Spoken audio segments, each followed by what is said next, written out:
నమస్తే అండి. నేను మీ Divya. Welcome back to Vizag secret flavours. ఈరోజు మీకు ఒక స్పెషల్ రైస్ రెసిపీ చేసి చూపించబోతున్నా అండి. ఇది సీజనల్ ఫుడ్ కూడానండి. లంచ్ బాక్సెస్‌లోకి బావుంటుంది. అలాగే పార్టీస్‌లో కూడా బావుంటుందండి. ఇది వెజ్ కర్రీస్ ఇంకా నాన్ వెజ్ కర్రీస్‌తో తినొచ్చు. ఈ రెసిపీ మీ అందరికీ ఖచ్చితంగా నచ్చుతుందని అనుకుంటున్నా అండి. మరి దాని రెసిపీ ఏంటో చూసేద్దాం. ముందుగా అయితే అన్నం వండేసుకోవాలండి.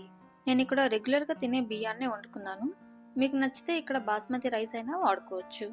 ఇప్పుడు ఇంకా 2 కొత్తిమీర కట్టల్ని శుభ్రంగా కడుక్కొని కట్ చేసుకోవాలి. 3 పచ్చిమిరపకాయలు, 2 ఇంచీల అల్లాన్ని కూడా కట్ చేసుకోవాలి. ఇంకా 4 నుంచి 5 వెల్లుల్లి రెబ్బలు తీసుకోవాలి.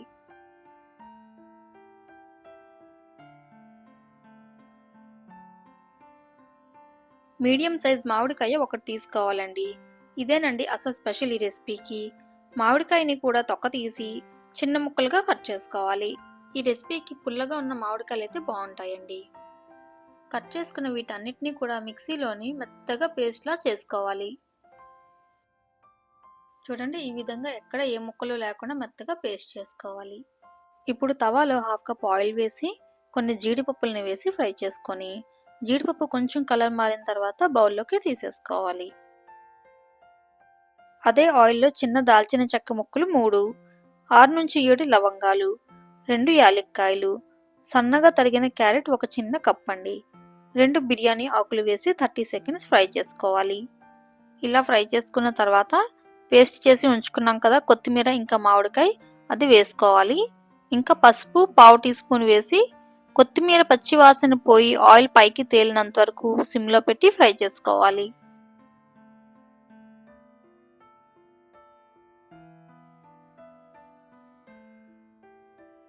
ఈ విధంగా ఆయిల్ సెపరేట్ అయిన తర్వాత అన్నం వండి ఉంచుకున్నాం కదా అది వేసి బాగా కలుపుకోవాలి. లాస్ట్గా ఇందులో తగినంత ఉప్పు, గరం మసాలా 1/2 టీ స్పూన్ వేసి రైస్ని 30 సెకండ్స్ ఫ్రై చేస్తే కొత్తిమీర మామిడికాయ రైస్ రెడీ అండి. ఈ రైస్ని ఇప్పుడు వేడివేడిగా ఇలా తింటే బాగుంటుందండి. లేదా అనుకుంటే veg curries, non veg curries, raita దేంతో అయినా కానీ బాగుంటుంది. మీకు ఈ రెసిపీ నచ్చితే ఈ వీడియోని తప్పకుండా షేర్ చేయండి మీ ఫ్యామిలీ, మీ ఫ్రెండ్స్కి. అలాగే ఈ ఛానల్ని సబ్స్క్రైబ్ చేసుకోండి.